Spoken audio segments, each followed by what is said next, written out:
Hi everyone, I'm Diogo Santos Pata, postdoc at the SPECS Lab at the Institute of Bioengineering of Catalonia in Spain. And today I'll be showing you our latest study searching for cortical biomarkers of abnormal hippocampal activity, the use case of Alzheimer's disease. Alzheimer's disease is a progressive disorder that causes brain cells to waste away or to degenerate and die, therefore causing an observed cognitive decline in patients suffering from this pathology. It has been shown that amyloid beta does play a role in the functioning or the excitation of hippocampal populations, which has been assumed to play a role in the progression of this disease. Specifically, the interplay within the hippocampal subpopulations, the THRC3 and CA1 activity, has been shown to be altered in a mouse model of the Alzheimer's disease. Specifically, it has been shown that transients of calcium activity does hyperexcite cells, principal cells, in those subpopulations, and therefore it has been assumed to account for the onset progression of Alzheimer's disease. Moreover, when silencing CA2 pyramidal cells, it has been shown that it does modulate the excitability of forward principal cells in C3 populations, letting this subpopulation be hyperexcited and therefore display bursts of high activity. In a fMRI study, it has been shown that hippocampal activity does precedes or follows the default mode network activity, therefore suggesting that there is an interplay between these two networks or populations guiding or driving communication. The hippocampus is either the sender or the receiver, and the cortex is either the sender or the receiver, and this interplay allows for a bidirectional communication between the hippocampus and the neocortex. We then have hypothesized that cortical oscillations might echo abnormal hippocampal activity, which is characterized on early stages of Alzheimer's disease. In this study, we will develop a spiking model of hippocampal dynamics and validate it against physiological data of the human hippocampus. We will integrate it in the whole brain dynamics of the whole brain model with a functional connectome dynamics and delays. And we will analyze the cortical activity of the simulated whole brain model, therefore likely providing us insights on the cortical biomarkers of Alzheimer's progression. Let's move on to the physiological validation of the hippocampal model. In order to validate the model, we recorded hippocampal activity of epileptic patients going under surgery with intracranial electrodes for seizure onset detection. We recruited 4 patients with both anterior and posterior hippocampal targeting locations, and we asked the patients to play a video game composed with a spatial navigation scenario, build up of different sensory cues, and manipulating the locomotion speed. By providing a different speed and cue density condition, we are now modulating the amount of sensory information arriving at the hippocampus while patients are navigating. Therefore, we have hypothesized that by integrating a higher amount of sensory information, patients will need to cope with the oscillatory dynamics of the hippocampus in order to build up memories of the virtual navigation. Indeed, we have extracted the expected oscillatory profile of hippocampal activity during navigation, with patients displaying a dominant theta frequency at navigation onset, with an increase in the theta amplitude during navigation compared to the resting period. And we have also extracted the phasic properties of these theta oscillations during navigation. What we have observed is that by increasing the density of sensory information arriving at the hippocampus, theta oscillations tend to increase the rate of activity and therefore increasing the dominant frequency of theta activity in relation to the demands of the task.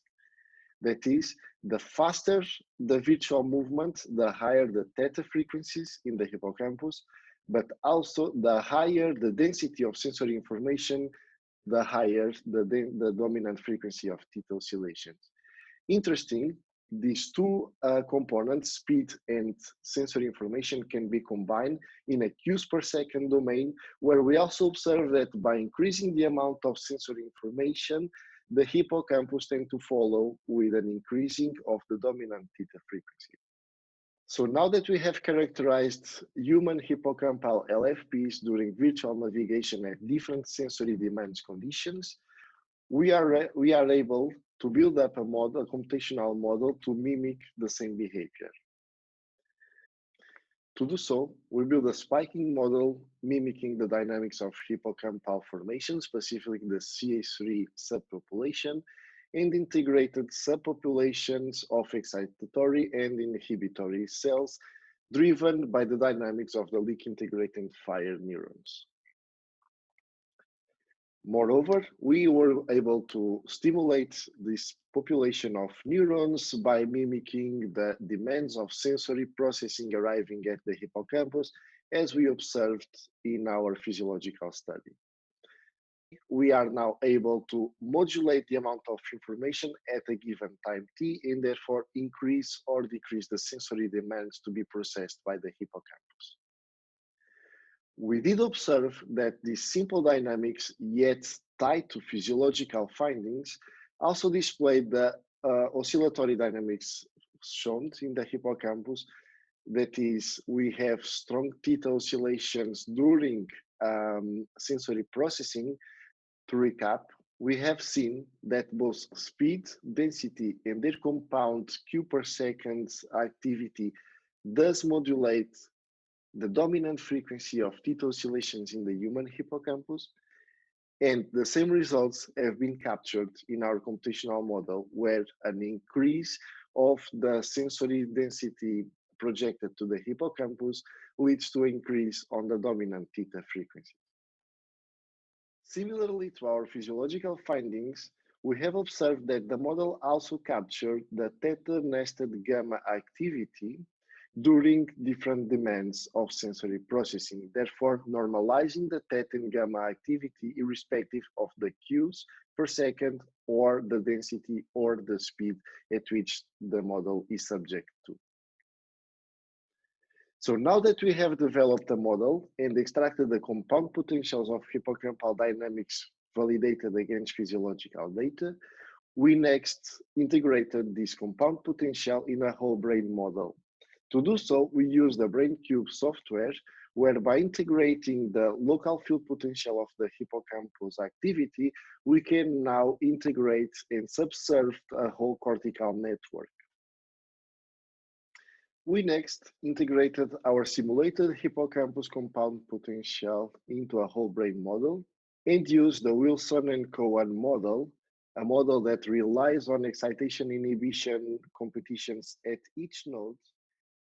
We use the default modes network to define the functional connectivity among different nodes pairs, and therefore defining the strengths of their connectivity, as well as the propagation delays defining the delta time in between node pairs. Next, we asked what were the effects of hippocampal activity in driving or modulating whole brain activation. To recap, we did use the hippocampal compound potential used in our simulations and embedded it in the whole brain model, where each node is computed by a couple of excitation and inhibition oscillations, and all connected between them with a functional connectivity matrix. Because of the oscillatory nature of each of the nodes and the driving of the hippocampal compound potential, we expected to observe that changes in the processing of hippocampal activity will affect the cortical activity or the propagation of cortical activity. To do so, we looked at the oscillatory phase within the 2 to 15 oscillatory band and referenced it against the hippocampal compound potential phase in the same band. We can now look at the cortical phase difference between each of the nodes and the hippocampal activity. Moreover, we can now, from our simulated model, extract the hippocampal compound potential validated against physiological data and observe how cortical activity propagates over time. As expected, by combining the oscillatory dynamics of the hippocampal compound potential driving cortical activity in combination with transduction delays imposed in our functional connectivity matrix, we observed cortical traveling waves as observed in the biological brain. Next, we asked what were the effects of the strength of sensory stimulation in our hippocampal model and how it could affect cortical traveling waves. We looked at the volumetric center of mass of the cortical traveling wave and analyzed its properties along the simulation time. Specifically, at every time t, we computed the center of mass of the cortical traveling wave and therefore were able to analyze its dynamics over time. Interestingly, we also observed oscillatory dynamics in the center of mass of the cortical traveling wave. Also, by manipulating the amount of cues per second arriving at the hippocampus, we could analyze the traveling wave center of mass for each of the conditions.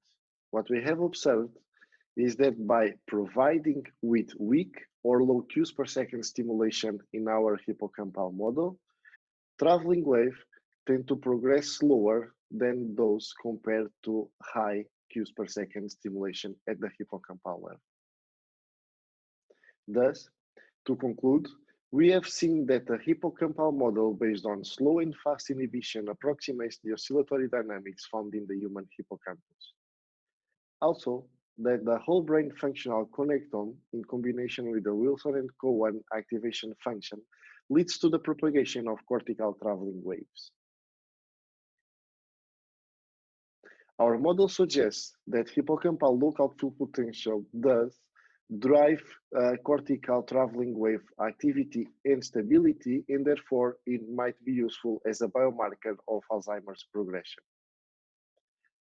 In future work, we will need to parameterize the effects of hippocampal hyperexcitability in the controlling of traveling waves propagation, and also to corroborate findings against Alzheimer's patients' CalPEG data. Thank you for listening, and feel free to contact me with any question you might have.